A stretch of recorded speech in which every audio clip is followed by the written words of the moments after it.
Hey guys, it's Mitch. How's it going? Alright, I don't think we need too much background on this one. We're back on the X-Men, only this is a brand new era. We're establishing a whole new art team that's going to stick on for years, probably, right? We're taking a look at the beginning of the Jim Lee era with Uncanny X-Men number 268 today. So after a few months of fill-in artists and fill-in stories, and no real X-team to follow, it feels like we're finally getting back to something, I don't know, substantial, I suppose. We're not quite going to get there in this one because this is a one-and-done story that doesn't really, there's the usual Claremont loose ends that get left all over this thing, naturally. But it is just kind of a standalone issue and doesn't tie in too much to what's going on around it, which is probably for the best because, man, X-Men has been a mess for a while at this point. It kind of feels like ever since Inferno, it hasn't really had a clear direction, other than Chris Claremont's apparent interest in ripping the team apart. But we're kind of taking early steps to get a team back together in this one. We're focusing mostly on the small group that was established at the end of the Acts of Vengeance crossover issues, with Wolverine and Jubilee and Psylocke. There's another small group going on with Storm and Gambit, and it feels like eventually at least these teams will have to come together. So that'll be nice, right? If we have an actual X-Men team in an X-Men book. So let's get into it, see how they did. So we can start with the cover here. I mean, this is, about as classic an Uncanny X-Men cover as it can get just about these days.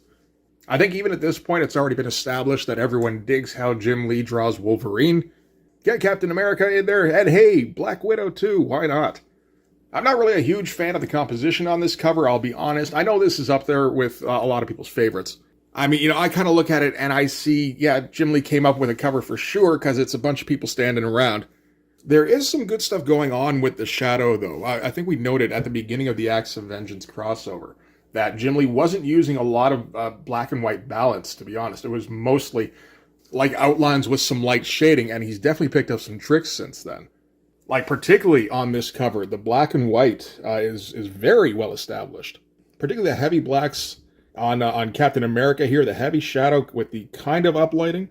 Black Widow too, pretty heavy shadow along the back. And then just kind of a line drawing for just for smoke for the background, which is, again, kind of classic Jim Lee. Jim Lee doesn't have a problem with doing pretty detailed backgrounds sometimes.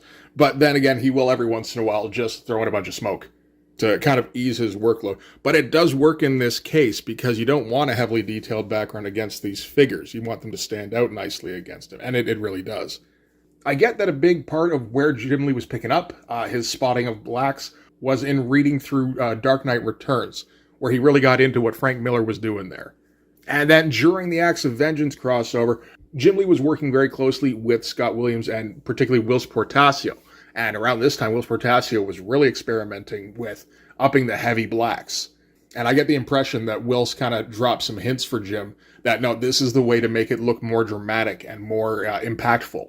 And Jim seems to have taken it to heart, which is good, because, it's a key element to, I think, what makes Jim Lee one of the best at this time, or at least one of the most popular. So that's our opening splash. You talk about diving into the new era, that'll kind of do it, right? I gotta think, there's at least some element. This is in 1990, I think. Yeah, that seems about right. In 1990, Captain America holds no water. Nobody gives a shit about Captain America. Even with people digging on this cover, I gotta assume there's a few who are going, Captain America, all right. And then you flip it open, and it's like, oh, okay. Well, never mind then, I guess. Massively dynamic shot, really. Very reminiscent of the cover to, I want to say it's Wolverine number 15, something like that. That's number 27. That's not as close as I'd like. But, extremely similar, and that shouldn't surprise us. I think we noticed, I don't even know, it was very early on in the life of this channel, that Jim Lee has a limited number of poses that he likes to employ. It's a reasonably high number at least, but it is a definite number, and it's not one that he strays very far from. That said, one thing about that is that, Jim Lee, since he keeps using the same ones over and over again, and Jim Lee does like to sit on the page and noodle, he does have a tendency to kind of perfect those poses. That's why he does them. They work, and he kind of gets them to a point where he can maximize the effect that they have. And it's always interesting seeing just how random some of the shadows are in this chest here. The shadows across the shoulders here, don't necessarily make a ton of sense. Like in the obliques here, yeah, I guess they do. But it's, I think, just kind of serving the purpose of making sure there is some black in the figure. But I mean, it's an absolutely fantastic splash page. You'll never hear me talk shit about this splash page. Marvel loved the shit out of this splash page. They put that up on posters, on t-shirts, on everything. Oh, so anyway, what's the context of the splash here? Madripoor, 1941. I mean, that's kind of all you need to know, right? So turn our page. Oh shit, we're going splash double page spread, which is something that Jim Lee is going to do a fair bit of at the beginning of his tenure here. Either splash double spread or setup page double spread. I think we're going to get that until pretty close to the end of his run, really. So we got our giant Captain America figure here, stretching him out over both pages, making him look absolutely huge. Just slicing his way through all sorts of ninjas, because Captain America versus ninjas in 1941, that makes absolute sense. I believe this is largely down to a story that Jim Lee suggested to Chris Claremont. I'm not for sure on that, but that would, I suppose, make some sense. Because, like, if you look at it at face value, it is kind of nonsense. That said, I don't think anybody's going to complain too much about reading a story about Captain America versus ninjas. Not a whole lot discernible going on, really. The hands seem to be going after this guy here. His name is Ivan. He is Russian. And that's kind of all we know about him at this point. And, Chris Claremont's going to do his best to kind of stretch things out a little bit, because otherwise, like, there's not a whole lot to keep you on the page here, other than the fact that it's a pretty awesome looking spread. Interesting note with the ninjas here, where Jim Lee is drawing them largely as silhouettes, and then just kind of whiting in some folds in the figures themselves. Yeah, I'm taking a look at Uncanny X-Men number 257 from earlier in the year during the Acts of Vengeance storyline. He is doing it here as well, where they're largely just figures in black, and then we see a little bit of the folds. I think this is largely down to advice from Whilce Portacio. Apparently Jim and Whilce were kind of ratcheting up the amount of black on the page around this time, to the point where their editors were kind of complaining about how dark they were making the pages, like how dark they were making the books. So adding in all these little fold lines, these highlights, this is kind of a concession on the part of Jim and Whilce. So of course this is going to be written by Chris Claremont, penciled by Jim Lee, no Homage Studios in this one, and inked by Scott Williams. So this is kind of the first dedicated appearance of these two as an established art team. They did work together on the Acts of Vengeance issues, but Whilce was also getting in on that. It didn't feel as much like a true partnership at that point yet. They were still kind of figuring out how to play off of each other, I think. So Captain America is starting to get beat by the ninjas. We got the bit where they clawed up his back here. I don't think they got through the armor, but they seem to have at least stunned him for the moment. And luckily at that point, a furry Canadian comes to the rescue, as furry Canadians are wont to do, and starts swinging wildly, but it's enough for Captain America to kind of get his breath back for a second and get back into the fight. Interesting thing here where he says, "Never fought anyone like these people before. Combat style takes some getting used to," which is I kind of like that note. Like, this would have been pretty early on in the career of Captain America, right? So it's kind of interesting to show him as the inexperienced fighter between him and Logan. Some pretty fun action shots to start things off with. We're also starting to get a little deep into the issue, and not really much of substance has happened yet. It's still just kind of a pointless fight as far as we know. Again, I don't think anybody's complaining too much, particularly with the new art team. Yeah, no, great Captain America pose here, but like great use of shadows particularly. Like picking where to spot his blacks. This is all very well done.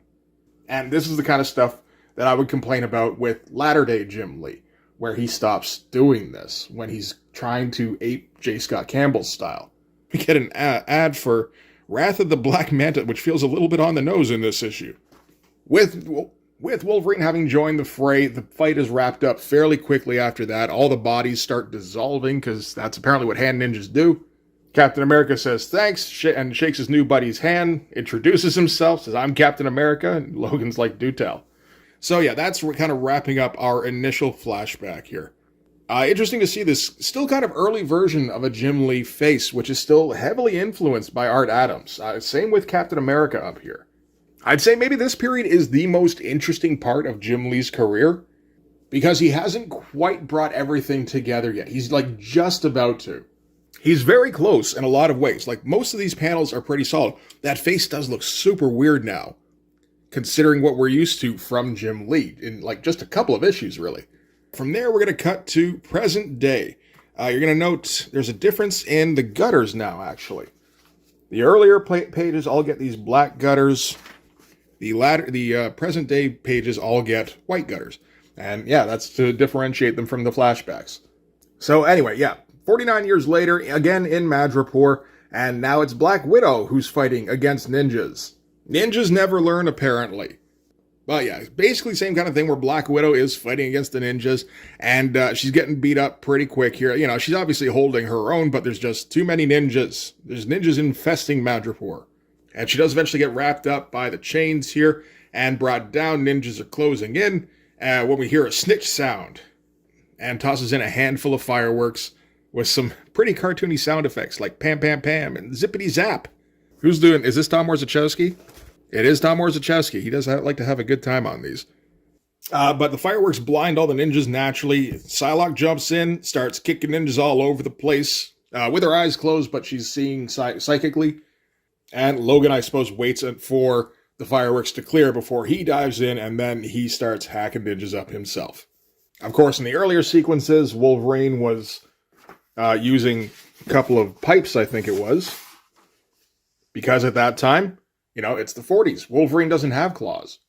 I don't know if you knew this. Wolverine didn't have claws before, like, the 50s or 60s. It's some fun stuff. And these are the characters that, I feel like Jim Lee wants to draw the most. Like Wolverine and Psylocke and Jubilee.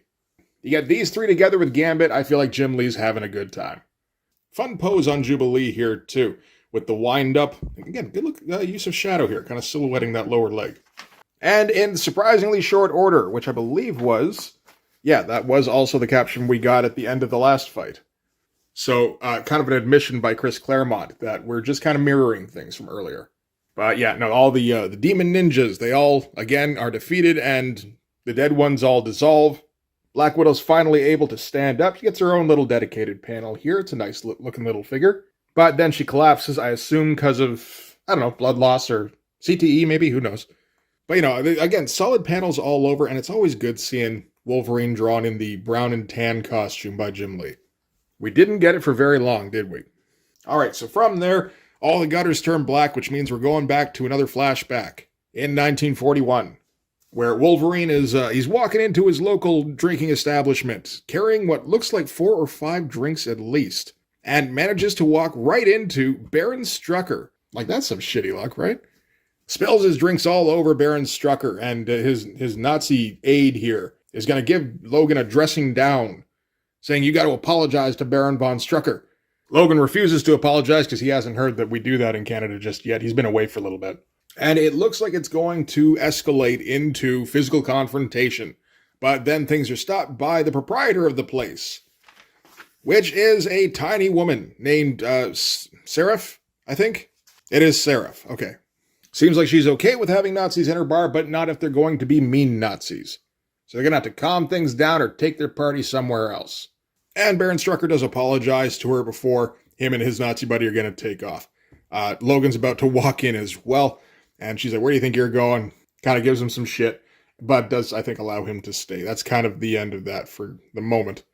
Feels like we're getting a little bit back to the style that Jim Lee was using at the beginning of the Acts of Vengeance crossover, with a little bit less spotting of blacks going on. I guess that's not really the sequence that we're going for here.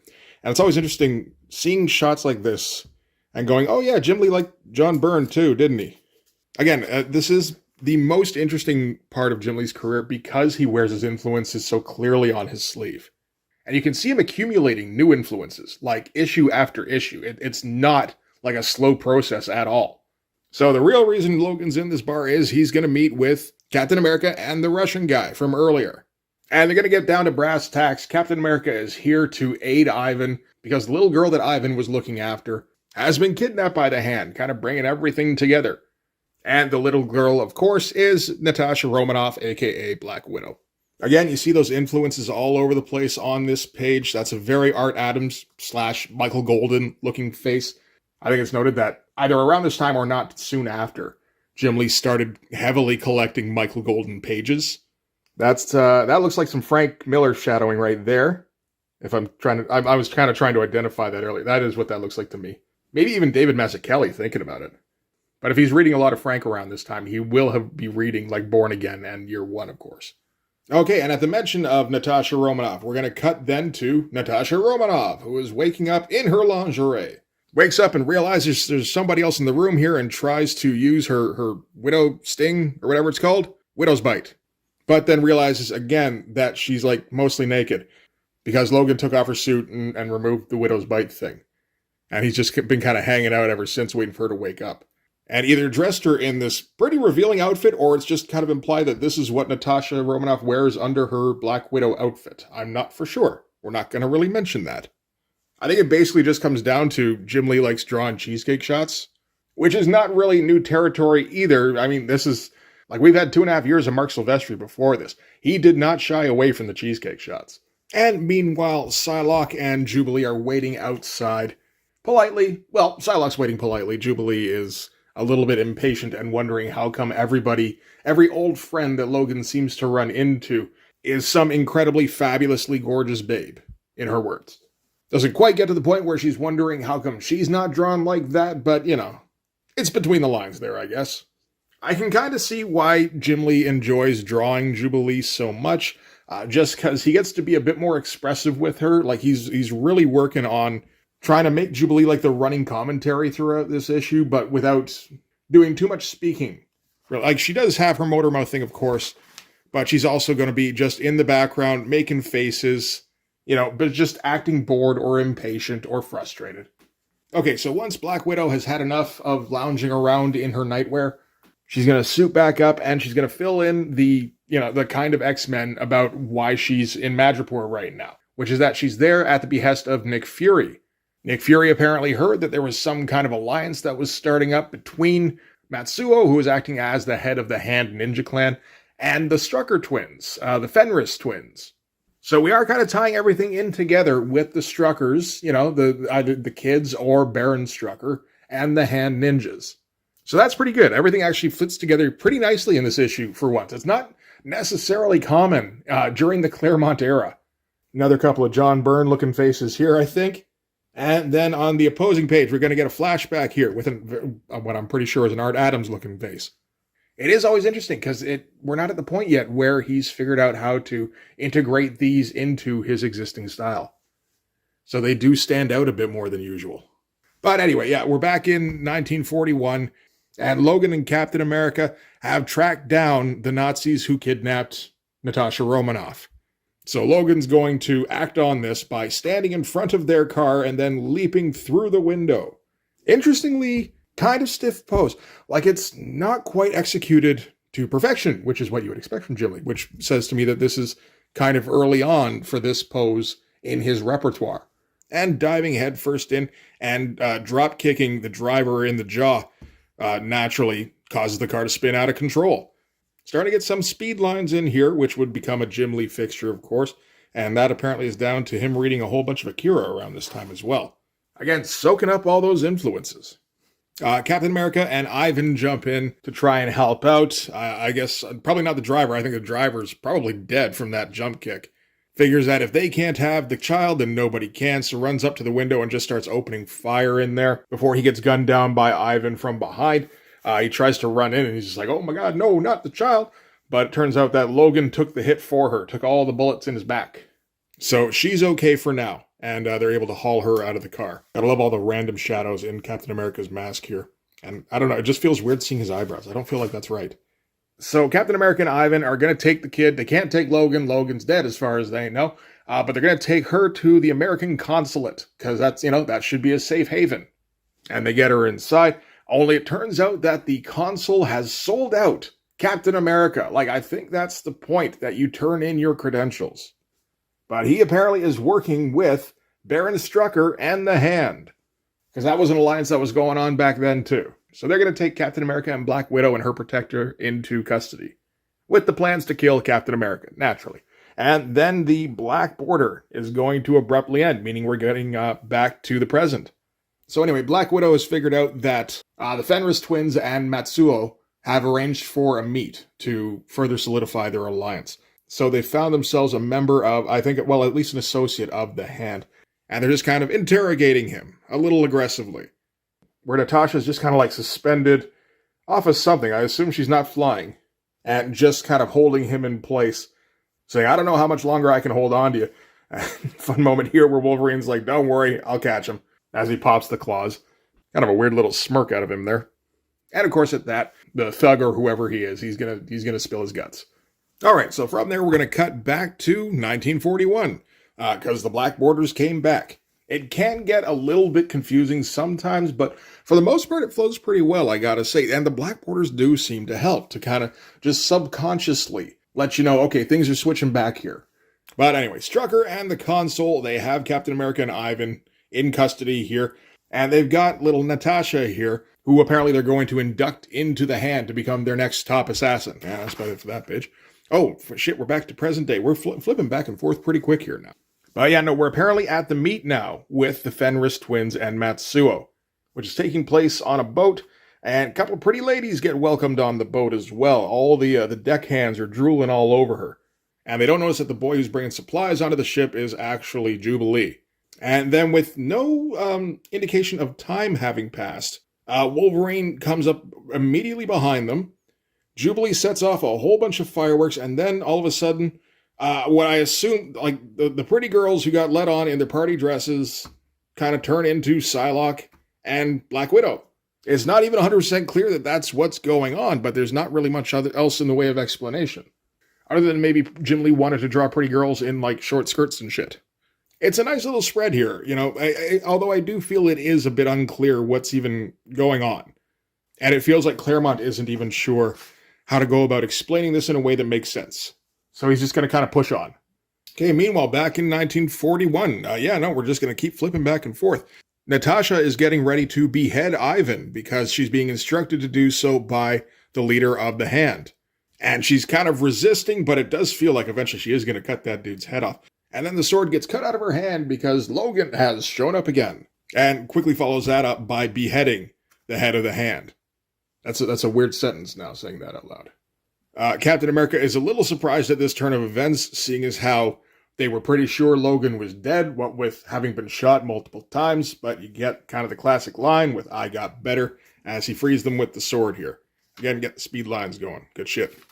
And they got the Hand closing it all around them, so Wolverine activates fucking demon mode and dives headlong at them.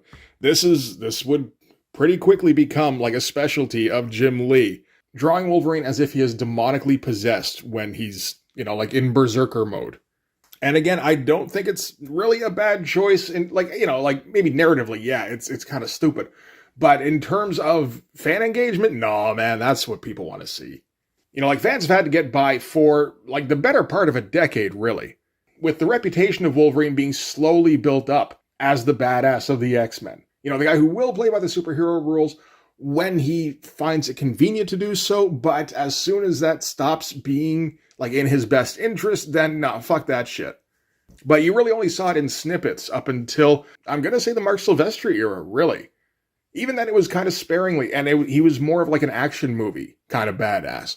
Jim Lee, I think, wants to push him directly into anti-hero badass territory. Barely controlled rage monster territory. And, again, for the time, I don't really think that's inappropriate in terms of what the fans want. It maybe, I'm sure Claremont wasn't really down with that too much. But it's not going to take long for the letters to start rolling in about how much people dig Jim Lee's style. He's going to have to roll with it a little bit. And I'm pretty sure Bob Harris is running the X office at this point. So, let's just check that shit out. Yeah, he is. Of course he is. So, whatever Jim wants to do, Bob Harris is going to be like, no, let him cook. Wolverine's a rage monster. Absolutely. Is that it? That seems to be it.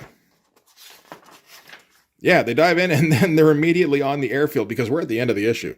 Not the best paced issue, maybe, but that's okay. There is a whole bunch of stuff going on in this issue, so you do have to cram it in pretty quick. The flipping back and forth between the two time periods was happening very quickly. But they've managed to secure Natasha, and they've shuttled her off to an airfield where Captain America and Ivan are going to take her on board while I think Logan sticks around, and he's going to hold off any kind of response from the Hand. Fun little moment here at the end where, Captain America again has to shake Logan's hand, and he's like, "We work pretty well together, mister. Shame to break up so potential a team." Sure. And Logan's like, "I appreciate the thought, Cap, but I work alone. Don't need a sidekick." And Captain America gets a little sheepish because, Logan's the short one. He's going to be the sidekick, naturally. And quick cut back to the yacht where that fight's done too. Man, we got very little of that fight. We just got with the one panel, basically. That one there. But it turns out that the Fenris twins and Matsuo are all decoys. They're doubles. So the originals caught wind that somebody was on their trail, and they set up a lure for them while they go and have their meet somewhere else. And we kind of end with three of them, I suppose, kind of clinking champagne glasses. And this is apparently the beginning of the Upstarts, which is a storyline that Jim Lee apparently really wanted to get into. And did. I mean, that was essentially issues 4 through 7 of Jim Lee's X-Men title, was focusing on the Upstarts and kind of recreating large portions of the Acts of Vengeance Uncanny issues. That didn't get resolved very well, and then Jim Lee left the company, and it was kind of up to everybody else to just kind of sweep it under the rug. Oh, but next issue is going to be Rogue, apparently. We haven't seen Rogue since, issue, I don't even know, 245 or something like that, maybe 247? But she's making her comeback now. We're going to get to see Rogue as drawn by Jim Lee. Maybe even in a loincloth bikini eventually, who knows. But anyway, that is Uncanny X-Men number 268. It's not a bad issue, really. It has to go really fast, is the problem, because they're having to pack in way too many events to kind of too few pages, really. It does the job, but it also kind of feels like it's by the skin of its teeth sometimes. But we did get some pretty iconic pages, at least in that first splash with Captain America leaping and with the close-up on demon-faced Wolverine later on. And those are basically going to be starting to build the foundation of the legacy of Jim Lee. He'd been building up from the grassroots up until now, creating buzz over on Punisher War Journal. I'm not sure how much buzz he created on Alpha Flight. I don't know if it's possible to create buzz on Alpha Flight. But people were getting pretty excited about his style, and I feel like from here until X-Men number 1 in 1991 is basically the entire foundation of Jim Lee's reputation, really. It's honestly a very short stint. It's less than a year's worth of issues in total. But everything in the immediate aftermath of issue 1 of X-Men, to me, feels pretty lackluster. Issues 2 through, I think it's 4 or 5. And then after that, he's only providing breakdowns for the rest of his tenure on X-Men. And nothing on Wildcats, to me, compares to what he was doing in Uncanny. But hey, we've finally come around again. This has been a long time coming. I've been doing Uncanny X-Men issues once a month for about 3 years now. And we started with issues 274 through 278, because that was when I was first introduced to Jim Lee on X-Men. That was when I first started collecting X-Men comics. And at that time, when I was doing these review or revisit videos, I was really only looking at comics that I had personal experience with. And by the time we got through those issues, it was fun to look at them, but I didn't necessarily feel like I knew how to talk about them all that well, I don't think. And I didn't really know very much about the story that those issues were built on. And that bothered me. So those who have been watching these since then know that I loop back around to the beginning of the Paul Smith era. What was eventually collected in the From the Ashes trade paperback. And we've been kind of moving through periods of the X-Men since then. I'm very much looking forward to getting back to these and, getting into the Extinction Agenda. I guess that's happening pretty soon too, right? So the Uncanny reviews we do for the rest of the year, they're going to be pretty great looking stuff. So that'll be something we can look forward to.